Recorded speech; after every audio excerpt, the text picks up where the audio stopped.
Alright, let's try this intro for like the 5th time. In today's video, we are replacing the clutch in a Freightliner. So we're working on my friend Mike's Freightliner that you guys have seen before, and doing a clutch is a big job, but it's usually not that difficult. My buddy Jared stepped in to help. Bruce, the snap-on guy, he came over and jumped in for a few hours. We got a lot done really quickly getting the drive shafts out and things off the transmission. But when it came time to actually remove the transmission from the engine, we ran into a little bit of a headache that we just weren't expecting. Alright, got our shifter out. Got our splitter undone. Working on bell housing bolts. Are all the bolts out? No. What's still holding? The bottom. What do you mean? There's like 4 across the bottom. I don't like this, Jared. I'm fine with that. With what? With not liking it.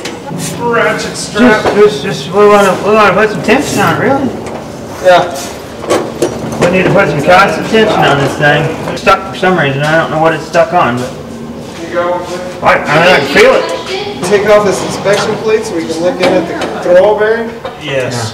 Yeah. No, I can just see the ring gear from here. That didn't help us. It does look... Do you feel more enlightened now that you can see the ring gear? No. How much metal chunks is supposed to come out of there, Bruce? Jesus Christ, what? I'm just asking, because I'm pulling out chunks. Oh, all of them, I guess.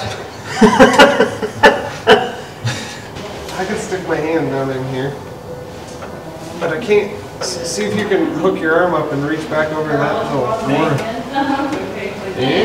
Is there a bolt? There's a bolt in here. Where? I can touch it. I don't know how we freaking get to it. Where's it I'm touching it. It goes through. It's a bell housing bolt. Oh.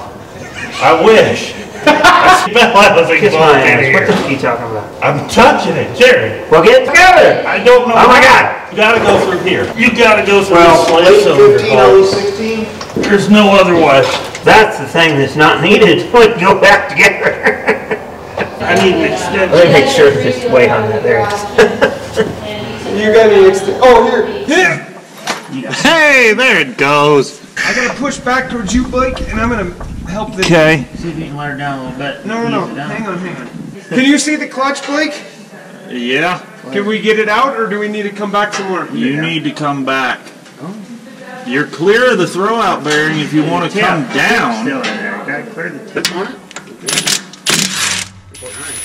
What's that? It's throw out.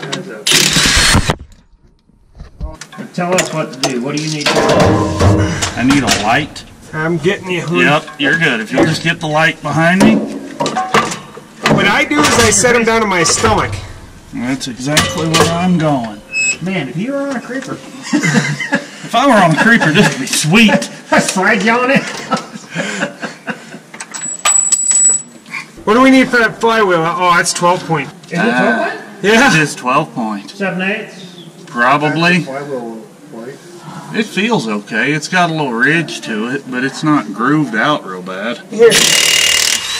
Then hand me that pry bar.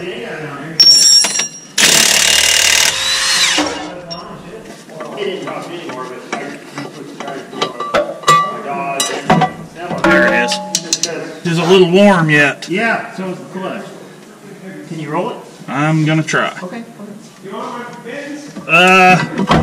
Sit tight. It sucks. Ben?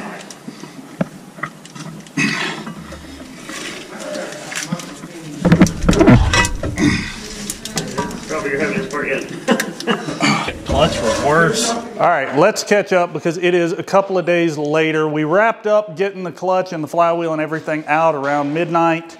Went home, called it a night. We have got to put the flywheel back in yet, and then we've got a floor full of clutch parts to put in. All right, so what we're getting ready to do here is replace our pilot bearing, and it looks like it sits on a ledge in here. Now, a lot of these you can't install too far. So we measured this, and it's 0.350 down from here, so we know where to put it on the off chance there isn't a ledge behind this, but I think there is.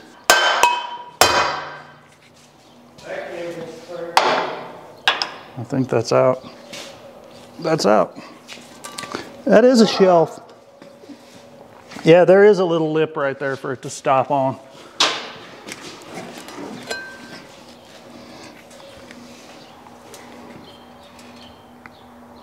It's one of those things, I know it's the right part, I just never trust it to actually be the right part. There we go.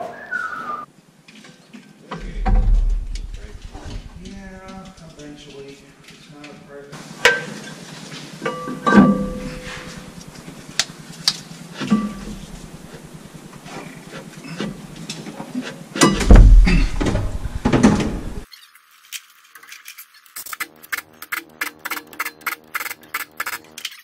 Where's my light? There's my light. Yeah, there's a clutch brake. Let's get that sucker out of there. I gotta say, after 15 years as a mechanic and a whole lot of tool guys, Bruce is the only one that has ever actually done anything, much less crawled under here and busted his pulling a transmission. I know. I always like that about him. You okay, Blake? I'm doing all right for the moment, yeah. To install the clutch, we don't have a clutch jack. We're lifting it most of the way with a floor jack, and then we're going to slide it onto those two installation alignment studs we made. You can see right there at the end and underneath the flashlight. We cut the head off a couple of bolts. We're going to hang the clutch on those, slide them in. We're using an extra transmission input shaft as an installation tool to hold all the clutch discs in place. It's not ideal, but you do what you got to do. It is. Oh, okay. I got it. Oh, shoot, where did I put all the bolts? You're one. One's better than none. The fact that it's sitting in that on them studs. Boy, if you hadn't got that length of bolt, that would have had a whole lot more awkward turn of event. Tighten those down, remove our shipping bolts, remove our alignment tool, install our transmission. Yes. The idea is to jack up the transmission a little bit and then sling it so they can reposition the jack. You gotta get the transmission off the jack, but it's way too heavy to try to manhandle off of there. Now the jack we're using for this job is rated at 2,000 pounds. Lift capacity is not a problem, but it does have some other issues. The plate the transmission sits on from the factory is too small to really be stable and steady, so we modified that with a larger plate. And then the adjustment screws for the fore, aft, and lateral tilt came with plastic knobs on them that were literally impossible to turn with any degree of weight on there. So we removed the plastic knobs and replaced them with nuts so that we could put a ratchet and a socket on it and actually have some leverage and be able to turn it and be able to, well, you know, modify the way it is tilted and angled.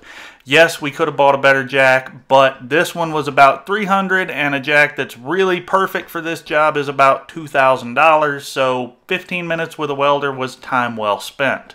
Blake, that's like 7 billion times better balance than we were last night. It is, yes. So let's put our strap right here back in. I'm getting this ratchet strap out of our way. Up some more, Blake. You're half piloted in. Oh, we're that close? Yeah. Good. Up half the short shaft. Just say when. Keep going. Because what you're seeing and what I'm seeing are very different. If somebody gets in the cab, I can slide a line-up bar through the bell housing into the engine, and if somebody can grab it through the shifter hole, is this making sense? Yeah. Our bell housing and our engine, they're clocked off just a fraction of an inch. So I think if we shove a round pry bar through the two holes, even though they're a few inches apart, it'll roll the way we want it to roll. Wait a minute. We moved. You just went in quite a ways. Yep. Like an inch.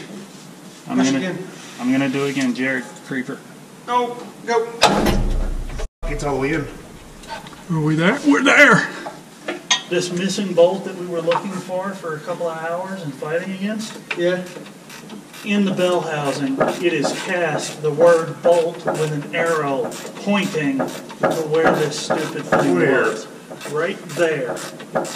He's like, I sat in the hot tub that morning, called like 6 of my buddies who were still working on trucks, said, hey, you know they put one in there? They're like, no, they don't put one in there, do they? I'm taking it around the block!